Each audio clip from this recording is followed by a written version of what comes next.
बहुत हो गया, निकल जाओ घर से। जाकर कुछ कमा कर ले आओ, वरना वापस मत आना। चचा माफ कर दो, मुझे मत भेजो। बस अब जाओ। एक छोटे से गांव में एक 14 साला यतीम लड़का रहता था जिसका नाम अली था। उसके माँ बाप का साया बचपन में ही उसके सर से उठ गया था। तुमने फिर से मेरी बात क्यों नहीं मानी? चचा जान माजरत में भूल गया था। बस माजरत काफी नहीं, काम वो अपने चचा के घर रहता मगर वहां उसे कभी प्यार नहीं मिला। उसका चचा बहुत जालिम और सख्त दिल इंसान था। तुम यहाँ खड़े क्यों हो? काम क्यों नहीं कर रहे? एक दिन चचा बहुत गुस्से में आया और अली को घर से निकाल दिया। बहुत हो गया, निकल जाओ घर से। जाकर कुछ कमा कर ले आओ, वरना वापस मत आना। चचा माफ कर दो, मुझे मत भेजो। बस अब जाओ। अली डरता हुआ और आंसुओं के साथ शहर की तरफ चल पड़ा। वो रास्ते भर परेशान था और सोच रहा था कि अब इसका क्या होगा।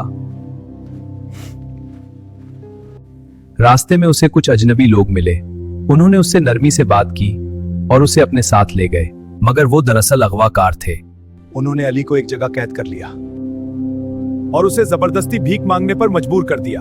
भाई कुछ दे दो। अब अली की जिंदगी और भी मुश्किल हो गई थी।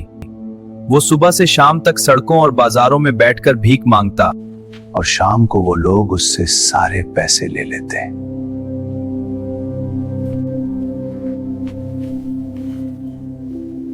अगर वो कम पैसे लाता तो उसे मारा पीटा जाता।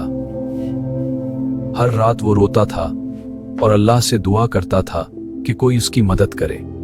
एक दिन वो एक बाजार के कोने में बैठा रो रहा था। उसकी आंखों में बेबसी साफ नजर आ रही थी।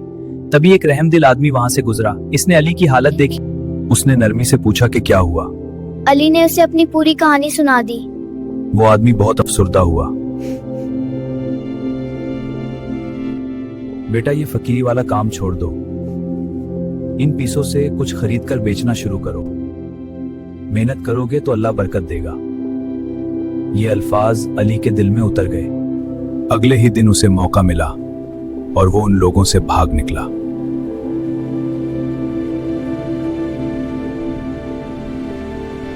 उसने हिम्मत की और शहर के एक छोटे बाजार से कुछ रुमाल और टाफियां खरीदें। ये रुमाल और टाफियां ले। बहुत बहुत शुक्रिया। फिर वो गलियों में जाकर उन्हें बेचने लगा। शुरू में बहुत मुश्किल हुई। लोग उस पर ध्यान नहीं देते थे। कुछ लोग इनकार कर देते थे, मगर अली ने हिम्मत नहीं हारी। कपड़े देकर क्या थी, बहुत अच्छे। वो रोज थोड़े थोड़े पैसे बचाता रहा। कुछ दिनों बाद उसने मजीद चीजें खरीद लीं, जैसे छोटे खिलौने और जुराबें। उसकी मेहनत आहिस्ता आहिस्ता रंग लाने लगी।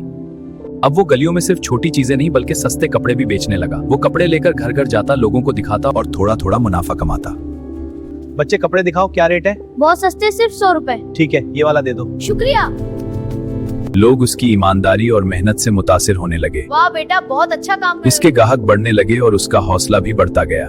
कुछ अरसे बाद उसने एक छोटा सा ठेला लगा लिया जहां वो कपड़े बेचने लगा। ये वाला कितना है? ये 500 रुपए। फिर वक्त के साथ उसने एक छोटी सी दुकान किराए पर ले ली। वो दिन रात मेहनत करता रहा, कभी हिम्मत नहीं हारी।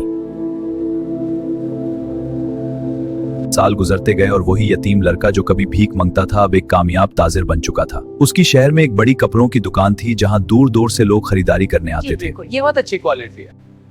इसका नाम ईमानदारी और मेहनत की वजह से मशहूर हो चुका था। 20 साल गुजर गए। एक दिन एक बूढ़ा आदमी उसकी दुकान पर आया। उसके कपड़े पुराने थे और चेहरे पर परेशानी साफ नजर आ रही थी। बेटा मुझे कोई नौकरी दे दो, मेरी बेटियों की शादी करनी है, मैं बहुत मजबूर हूँ। अली ने उसकी तरफ गौर से देखा और अचानक उसकी आंखों में आंसू आ गए। वो फौरन अपनी जगह से उठा और उस बूढ़े आदमी के करीब गया।